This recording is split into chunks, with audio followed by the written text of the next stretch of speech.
Mommies! Dahil Christmas season na naman, meron na naman tayong handaan at syempre hindi mawawala dyan ang ating mga dessert. Kaya naman maghahanda tayo ngayon ng mango float. Itong mango float ay hindi mawawala sa ating handaan lalo na Christmas and New Year. So una ay ihahalo mo lahat ng liquid ingredients and then i-mix mo ng mixer or yung pwede kutsara lang. Pag nahalo na siya lahat, tsaka tayo magle-layering.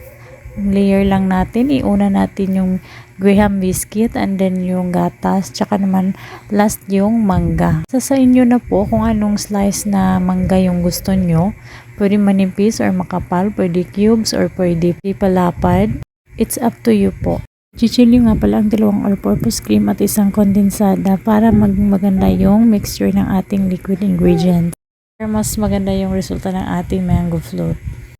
Kung wala nga pala kayong crushed grahams, pwede na itong dikdikin itong graham biscuits para pang toppings niya. 2 kilong mangga na nga pala itong ginawa ko. Bali, naka-4 na tab ako dyan. 4 na all-purpose cream at 2 condensed milk.